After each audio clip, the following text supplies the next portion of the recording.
Hi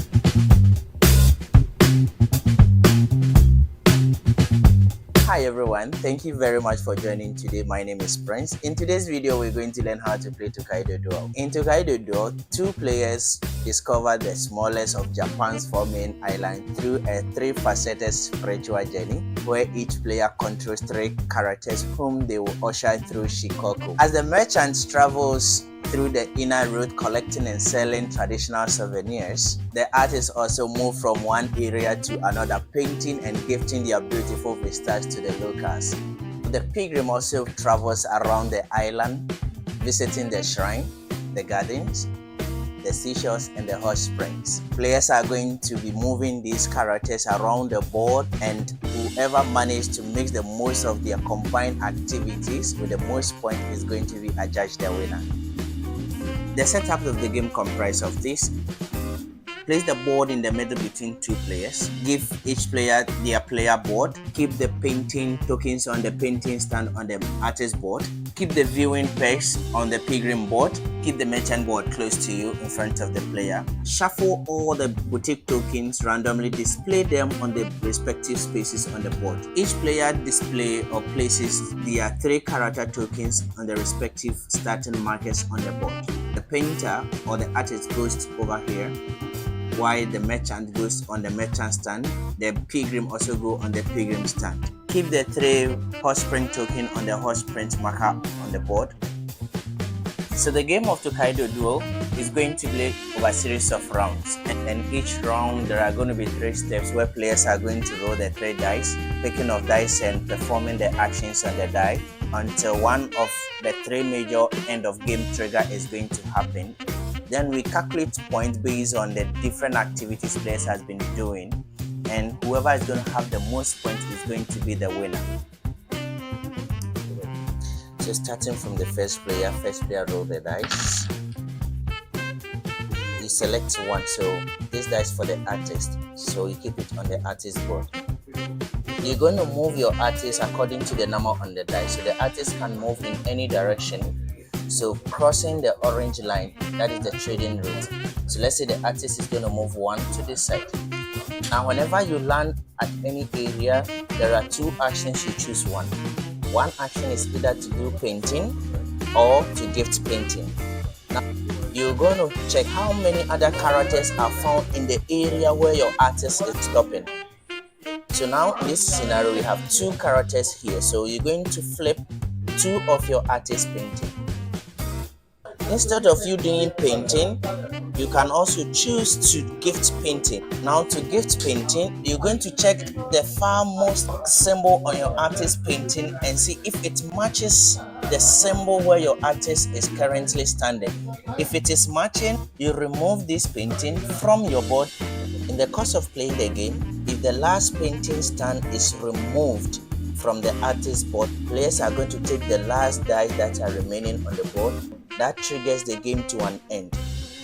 If a player also pick the merchant die, you keep the merchant die on your merchant board. Then the merchant is going to move according to the number on the die, and the merchant only travel through the orange line on the board, visiting the coastal towns or the mountain towns. The player is going to move the merchant 2 steps.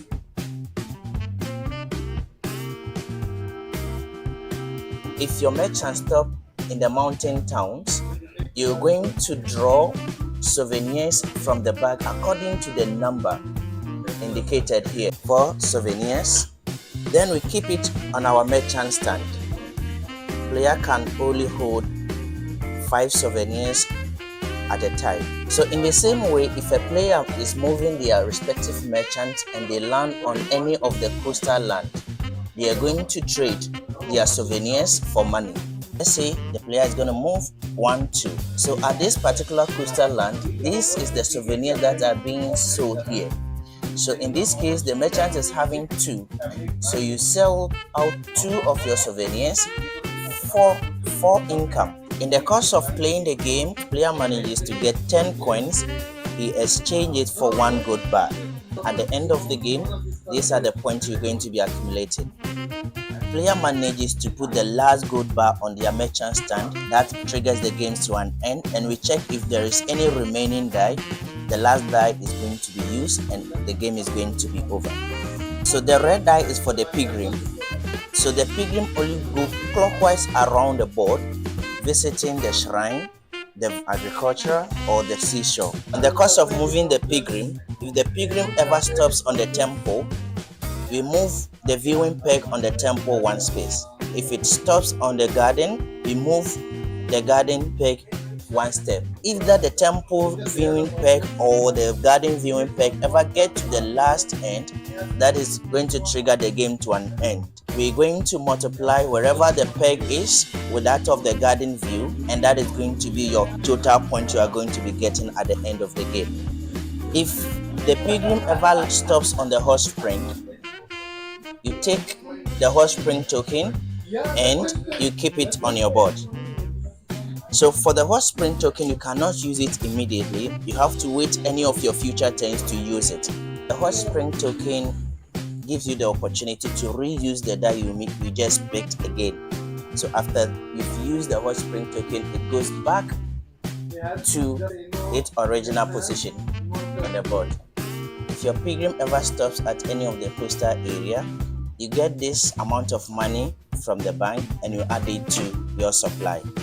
The cost of moving your Pilgrim, if your Pilgrim ever stops on any of the seashore area, you pick one of these 3 seashore tokens and you keep it on any of your character board. So this is the crafty merchant. It gives you the ability whenever you are selling a token, you gain 1 more coin than shown on the boutique token. Players are going to be taking turns rolling dice, picking dice, and performing their respective actions till one out of the 3 endgame trigger is going to happen. Then we calculate points based on the different activities of the different characters. We add all points together. Whoever has the most points is going to be the winner. So let's say at the end of the game, player A was able to remove all their painting tokens from the board. So this is going to be the total score for the artist on his board. And his merchant stand, because it has only gold here, so this is going to be the total point is going to be accumulating. And for the Pilgrim, we're going to multiply 6 by 5, which is going to be 30, and that is going to be the point for him. So we add 30 plus 35, which is 65, plus 40, which is 105 points for player A. Then the player B is also going to do same. We compare the points. Whoever has the most points is going to be the winner. Thank you very much for staying tuned with us. In case you have any questions or any suggestions about the video, kindly leave them in the comments. And in case you like to buy any of these games also, kindly find the link in the description below. And don't forget to like our videos, subscribe, and press the notification button for more updates like this. Thank you.